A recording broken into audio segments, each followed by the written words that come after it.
The Gospel of the Lord. Praise to you, Lord Jesus Christ. Once again, good morning. I would like to recognize and affirm the presence of everyone, especially sa loob ng simbahan. Shrine of Jesus, the Divine Word, Christ the King Mission Seminary.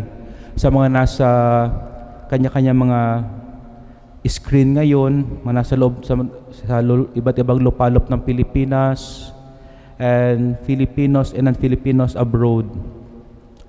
Pumasok po pala ako ng seminaryo sa taong 2000. Ngayon ay 2021 na. So 21 years ago, dito po mismo sa Christ the King Mission Seminary kung saan itong simbahan ay nakalapag. Ngayon, I spent almost 5 years dito po sa seminaryo. Nabanggit ko ito kasi I remember around 2004 and 2005, Father Jerry Orbos, binibisita siya ng isang babae, a girl, 9 years old, and she was blind. Later on, nakikita ko na sila sa Hello Father sa Radio Veritas. Ang pangalan niya pala ay si Fatima Soriano. And then, I began to learn about her. Siya pala ay pinanganak na bulag, and that time, yung kanyang kidney by 9 years old, nag-fail, and she was undergoing treatment, you call it dialysis. Tapos one time, napanood ko siya sa isang misa ni Father Jerry sa ABCBN. Ang kanyang sinasabi ay, sabi niya, all the struggles na kanyang pinagdadaanan, these struggles all the more, sabi niya, strengthened her faith in God. Yung reaction ko naman that time, 9 years old, she was telling these things to us. For me, it was amazing. Pangalawa, lagi pong sinasabi, I found God in the midst of my trials, in pain and suffering. At 9 years old. Tapos sinasabi niya pa, kaya daw ginagawa yung pagsama kay Father Jerry sa mga masses and then sa radio program, because sabi niya, yung kanyang faith in God help her carry on with the many problems na pinagdaanan niya. Sabi niya, gusto niya maging instrumento so that he can pass on to others Lord's love, hope, and faith. Para sa akin, that time I was 19 years old. Ito ang naging effect sa akin habang I am witnessing what was Fatima's doing. Para sa akin, mas naitanim sa aking isip na tungo talaga, God is alive. And He is actively working in each one of us. And He is true. And He is embracing us all. Pangalawa, what can we also learn from the example of Fatima? Sinasabi niya sa atin na sa pamagitan natin ng panampalataya sa Diyos, this faith can help us see beyond. This can help us see beyond. And pangatlo, tinuturo din sa atin sa kanyang buhay, faith can help us continue going on in life even it is difficult. Alam niyo po mga kapatid, sinimulan ko itong pagtatalata ng buhay ni Fatima kasi ang purpose ko ay hikayatin kayong lahat na nakikinig ngayon na magpatuloy na maniwala at manalig sa Diyos kahit hindi siya nakikita. Pangalawa, patuloy tayong manalig at maniwala na kahit madami tayong hirap na pinagdadaanan. And one of the best example of a firm faith in Jesus, yung tatay mismo. I hope may mga tatay na nanonood ngayon. Kasi hindi lang naman ngayong panahon sumisikat ang online mass, pati rin online sabong. Baka na doon sila sa kabila. But I hope my father na nanonood ngayon, you see, ang nangyari kasi sa tatay sa gospel, a royal official, yung kanyang anak ay about to die because of fever. And pumunta pa siya doon kay Jesus, come with me and heal my son. And you know what Jesus said? Umuwi na kayo because magaling ang anak ninyo. Ang ginawa ng tatay, he went na walang pag-aalinlangan. That showed his maganda rin surong tayo ng ating sarili. What if we put ourselves in the character of the official and Jesus told you na uwi ka na, gagaling na anak mo. Susundin ba natin ito? Will we believe? O in your prayer, God assured you, I will heal you physically and internally. Will you believe right away? If God will tell you better things are ahead of us after this COVID, would you believe?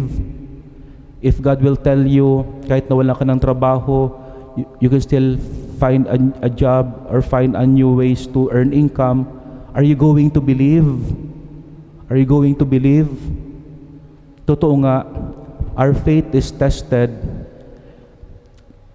when situations begin to become difficult, not when situations are abundant. And ngayong pandemic, we are in difficult situation. I can imagine, because all of us are affected, and this is the biggest crisis in present history. And I believe all of us, kanya-kanya may pinagdadaanan. And this pandemic is testing us a lot. It's putting our faith in God to the test. Problems on top of one another. And this can bring us discouragement, dismay, and fatigue. Yung sa Tagalog, asiwang-asiwa ng mga Pilipino. Sabi na aking kaklase, si Father Greg, nakakaburyo. Kaya we can also understand why some Filipinos lumalabas na lang talaga. Because it's fatigue, it's getting the better of us. Pero mga kapatid, sana amidst this all, stay in faith. Keep your faith, and all the more defend your faith. Sabi ni Pope Francis doon sa Iraq, faith in God is the most effective vaccine against discouragement. Noong palang panahon sa gera, napakahalaga na may magaling kang general. At may tatlong karakter, dapat meron kang, as a general, dapat meron kang tatlong elements. Una, dapat as a general, you are strategist. Meaning, you see effective way to reach a goal. Pangalawa, dapat as a general, that may leadership quality. You are able to relate well with your soldiers. Yung maniwala sa iyo. At pangatlo, the most important, ito pinakamahalaga, dapat ang general motivated and driven. Sabihin, passionately engaged para naman tumaas ang loob ng mga sundalo. Kaya nga nung panahon pag naggegera, bago maggera, meron munang drums, tug para tug. Tapos may mga flags pa na colorful para talaga your spirit will be uplifted. And before you march in the battleground, yung general, mag-speech muna. And that speech should fire the heart of the soldier. Sana sa mga nanay nandito, mga tatay nakikinig, be your own general. Be your own. Be passionately engaged, even it's difficult. Kasi faith can bring good things to all of us. Nasabi ko na it can help us motivated, and it can help us become positive and persistent. To close this homily, what is positive and persistent? So tamang-tama ito kasi kahapon ay nagmisa sa Vatican to honor the 500 years of arrival of Christianity in the Philippines. At kung napanood nyo po, doon sa procession ni Pope Francis, nauna yung Santo Niño at yung Magellan Cross. Kasi the arrival of Spain to the Philippines brought Christianity. Ngayon maganda rin konting history.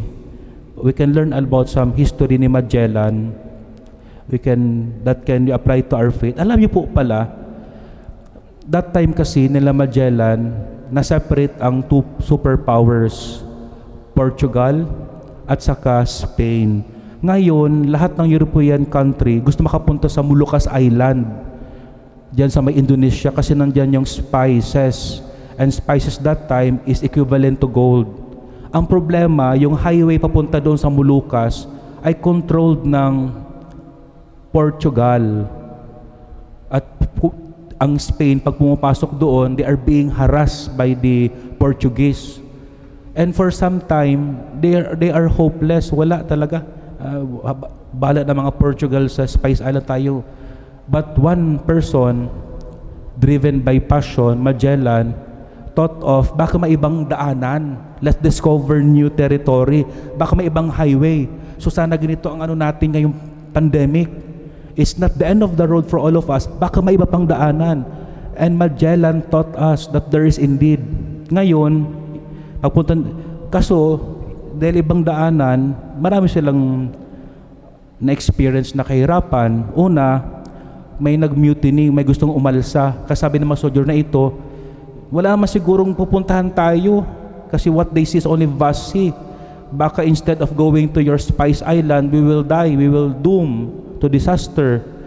At pangalawang naging challenge, yung isang ship bumalik sa Spain, yung Concepcion. Tapos na nakapasok na sila sa Pacific Ocean, buti na lang February ito.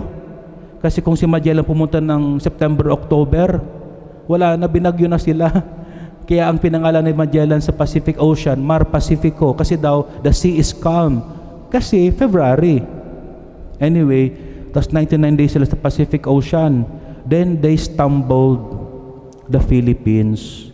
They had the first mass March 31. They arrived pala March 16 in Humonhon. Yan ngayon yung Giyan, kung saan yung unang tumama si Yolanda. At March 31, first mass. April 21, the cross, yun ang daladala doon sa Vatican, sa mass. And then the Santo Niño. Ngayon ang point ko dito, you see, sometimes our challenges are also blessing. That time siguro the soldiers and other people was negative. Walang ibang way. But you see, after 500 years, you see what happened now. You see that there is indeed beautiful things ahead. That you have to find other road, and God will lead you to that light, to that road. God you may have losses right now, but that's God's way to set you up for a better tomorrow. Just look at our history. Thank God we have Christianity because of Magellan's faith, and then strategic mind, motivated heart, and passionately engaged. So that's also a calling to faith can help us become passionately engaged. To close his homily, friends, all I know, God knows your situation, and He will answer your prayers according to His knowledge, to His purpose and will. He will always have better and bright purpose. Just look at the Philippines 500 years ago. Who would ever thought we will come to this point? God knows what He is doing.